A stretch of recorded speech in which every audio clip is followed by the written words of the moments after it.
Hello नमस्कार friends, आप लोग कैसे हैं। उम्मीद है आप लोग अच्छे होंगे। तो फ्रेंड्स, आज हम मॉक टेस्ट लगाने वाले हैं हिंदी पेडागोजी, जो कि 15 प्रश्न है। ये सारे प्रश्न आगे आने वाले सीटेट एग्जाम के लिए वेरी इंपॉर्टेंट्स हैं। तो फ्रेंड्स, आप लोग पूरा वीडियो तक बने रहें, जिससे सीटेट एग्जाम में अच्छा मार्क्स लाने के लिए रामबाण साबित हो सकता है ये वीडियो। तो पहला प्रश्न है,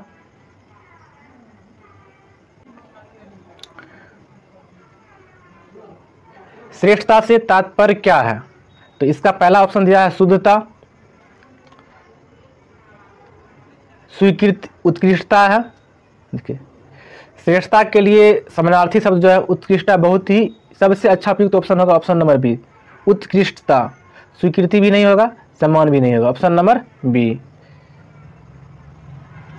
चलिए आगे बढ़ते हैं। प्रश्न नंबर 2 है, इधर की उधर लगाने का अर्थ क्या होता है। तो यहाँ देखना है, बातें बताना, ये बात तो नहीं है, ये मुहावरा है। इधर की उधर लगाने का अर्थ क्या है, हेरा फेरी करना, ये भी नहीं होगा। चुगली करना, ये ऑप्शन नंबर सी सही जवाब है। यानी इधर का उधर लगाना मतलब इधर का बाद उधर और उधर का बाद इधर करना, यानी चुगली करना, ऑप्शन नंबर सी। चलिए आगे बढ़ते हैं।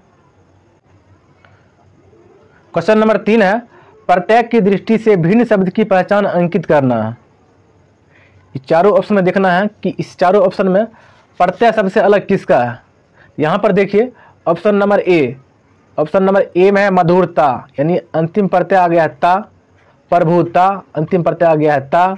हीनता, अंतिम में प्रत्यय आ गया है ता। राष्ट्रीय, सबसे अलग है राष्ट्रीय, इसलिए ऑप्शन नंबर डी इसका सही जवाब होगा। क्वेश्चन 4 है, संस्कृति का संधि विच्छेद क्या है।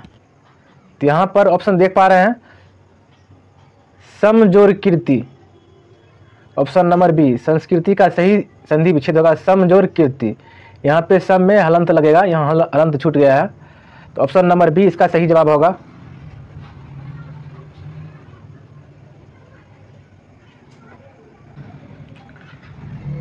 क्वेश्चन नंबर 5 है, निम्नलिखित में से कौन सा लेखन कौशल का उत्तम स्तर है। तो यहाँ पर ऑप्शन देख रहे हैं सही बर्तनी, ये लेखन कौशल का कोई भी उत्तम स्तर नहीं है। फिर ऑप्शन नंबर बी है संयुक्त अक्षर लिखना, ये भी नहीं है। ऑप्शन नंबर सी जो है लेख लिखना। देखिए, ये जो है लेखन कौशल का उत्तम स्तर है। जब भी हम किसी के बारे में, किसी चीज़ पर हम लेख लिखते हैं, तो उसके बारे में हमको अच्छा से जानकारी है, तब हम उसके बारे में लेख लिख सकते हैं। इसलिए जो है लेखन कौशल का उत्तम स्तर क्या हो जाएगा, लेख लिखना, ऑप्शन नंबर सी। चलिए आगे बढ़ते हैं। प्रश्न 6 है, आप भाषा शिक्षक के रूप में पाठ्य सामग्री के किस स्वरूप को अपनाना चाहेंगे। देखिए, यहाँ पर जो है प्राथमिक कक्षा के बारे में बात किया जा रहा है कि भाषा शिक्षक के रूप में पाठ्य सामग्री किस रूप में, किस स्वरूप को अपनाना चाहेंगे। तो बच्चा को जो है, प्राथमिक बच्चा को जो हम पढ़ाते हैं मूर्त, ऑप्शन नंबर ए जो है मूर्त विवरणात्मक और विश्लेषणात्मक के बारे में अच्छा से बच्चा को अध्ययन करा सकते हैं, जिससे बच्चा जो है कोई भी चीज़ को आसानी से सीख सकता है। अगर किसी भी जैसे वर्ग है, वर्ग के बारे में बोलते हैं इसके 4 भुजा होता है, 4 कोण होता है, ठीक है। इसको हम अच्छा से विश्लेषण करते हैं तो इसके बारे में बच्चा आसानी से सीखता है, फिगर के बारे में, ठीक है। उसको मूर्त चीज़ को सामने में प्रस्तुत करते हैं, जिससे बच्चा को समझ में अच्छा से आता है, इसलिए ऑप्शन नंबर ए सही जवाब होगा, ऑप्शन नंबर ए। आगे बढ़ते हैं। क्वेश्चन नंबर 7 है, पियाजे के अनुसार भाषा अर्जन की प्रक्रिया क्या है। यहाँ पर लिखा गया है अर्जुन, यहाँ पर होगा अर्जन, ठीक।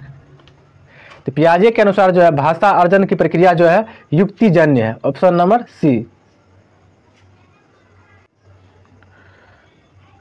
प्रश्न संख्या 8 है, एक विद्यार्थी जिसके घर की भाषा और विद्यालय की भाषा अलग अलग है, तो आप एक संसाधन के रूप में उसकी कैसे मदद कर सकते हैं। यहाँ पर ऑप्शन नंबर ए में है उस कक्षा में अधिक समय और ध्यान दे करके। देखिए, अधिक समय नहीं देना, ये सब निगेटिव वर्ड को दिखाता है। और ऑप्शन नंबर बी में है कक्षा में बहुभाषिकता को संसाधन के रूप में उपयोग करके। अगर कोई भी बच्चा का घर का भाषा और विद्यालय का भाषा अलग अलग है, तो दोनों भाषा को हम बोलने में क्लास में बाध्य नहीं करेंगे।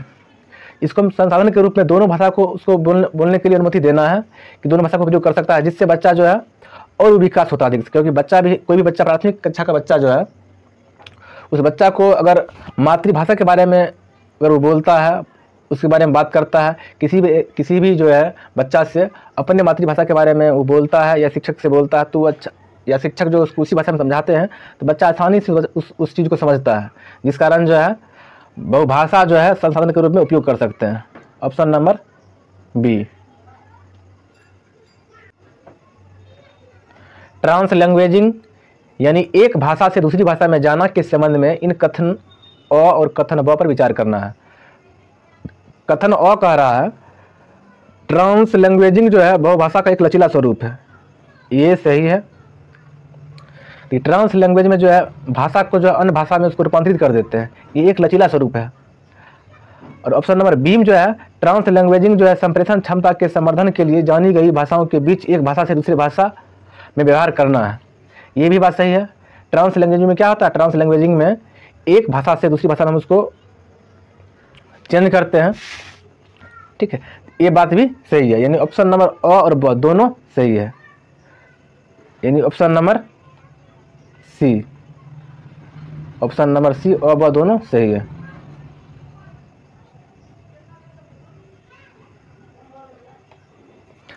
क्वेश्चन नंबर 10 है समग्र भाषा उपागम में भाषा अधिगम के लिए एक उपकरण के रूप में क्या प्रयोग किया जाता है। देखिए यहाँ पर प्रश्न कर रहा है भाषा उपागम में भाषा अधिगम के लिए एक उपकरण के रूप में क्या प्रयोग करते हैं। तो यहाँ पर देखिए ऑप्शन नंबर ए क्रिया, साहित्य, ये सब नहीं होगा, ठीक है, बाल कविताएं ये भी नहीं होगा, खिलौना ये भी नहीं होगा, ठीक। यहाँ पर देखिए साहित्य जो है, यहाँ पर साहित्य होगा option number C, option number B. क्यों कि साहित्य के अंदर कैसा आता है, नाटक आता है, ठीक, कविता भी आता है, ठीक है, साहित्य के अंदर बहुत सी सारी चीज़ें आती है, इस कारण जो है ये जो उपकरण के रूप में कार्य करेगा। अगर साहित्य को अगर हम पढ़ते हैं तो अच्छा से हम भाषा को सीखते हैं, तो ऑप्शन नंबर बी सही जवाब होगा। प्रश्न 11 है कुल भौतिक प्रक्रिया में किसकी केंद्रीय भूमिका होती है। मतलब भौतिक प्रक्रिया में किसकी केंद्रीय भूमिका होती है।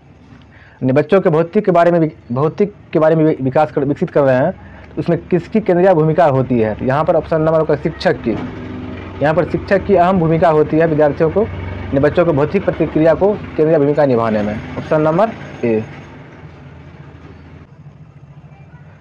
राष्ट्रीय पाठ्यचर्या की रूपरेखा 2005 के आधार पर पठन कौशल से क्या तात्पर्य है। यहाँ पर देखते हैं शुद्ध उच्चारण करना, ये पठन कौशल नहीं है। अक्षरों को पढ़ना, अगर अक्षर को हम पढ़ लेते हैं ये भी पठन कौशल के अंतर्गत नहीं आता है। ऑप्शन नंबर सी जो है समझ के साथ पढ़ना, अगर कोई भी चीज़ को हम पढ़ रहे हैं या कोई कहानी या उपन्यास अगर समझ आ रहा है तो क्या आ रहा है, पठन कौशल में आ रहा है। Option number C. और ऑप्शन डी जो है कठिन वाक्यों को पढ़ना, ये तो होगा ही नहीं, ये सब पठन कौशल में नहीं आता। जब तक जो चीज़ हम पढ़ रहे हैं समझ में नहीं आ जाए वो पठन कौशल में नहीं आएगा। क्वेश्चन नंबर 13 है भाषा की पाठ्यपुस्तक का शैक्षिक पक्ष क्या है। ये कोई भी भाषा की पाठ्यपुस्तक है उसका शैक्षिक पक्ष क्या है ये निकालना है। तो ऑप्शन नंबर ए है पुस्तक की बर्तनी, ये सब शैक्षिक पक्ष नहीं है पाठ्यपुस्तक की। पुस्तकों में चित्र का स्थान, ये सब भी नहीं होगा। ऑप्शन नंबर सी जो है विषय वस्तु का चयन करना, किसी भी भाषा की पाठ्यपुस्तक का शैक्षिक पक्ष क्या है, विषय वस्तु का चयन करना, यानी अच्छा उसमें पाठ डालना है ताकि बच्चों को पढ़ने में अच्छा लगे और बच्चा अच्छा से समझ पाए। इस कारण जो विषय वस्तु को चयन करना, कौन सा विषय को पहले रखना है ताकि बच्चा को ठीक से समझ में आए। तो ऑप्शन नंबर सी। स्टीफन क्रेसन के अनुसार कौन सा अचेतन प्रक्रिया है। देखिए स्टीफन क्रेसन वैज्ञानिक मनोवैज्ञानिक जो है इनके अनुसार जो अचेतन की प्रक्रिया जो है अर्जन है। ऑप्शन नंबर बी अर्जन। लास्ट प्रश्न है पियाजे के अनुसार भाषा विकास डैश से होकर डैश तक जाती है। तो यहाँ पर इसको देखिए पियाजे के अनुसार जो है भाषा का विकास आत्म केंद्रित, ऑप्शन नंबर सी आत्म केंद्रित से सामाजिक की ओर जाता है। तो अगर वीडियो अच्छा लग रहा है तो लाइक कमेंट सब्सक्राइब जरूर कीजिए, साथ ही साथ बेल आइकन दबा लीजिए ताकि आने वाला वीडियो का नोटिफिकेशन आपको सही समय पर मिलता रहे। Thank you.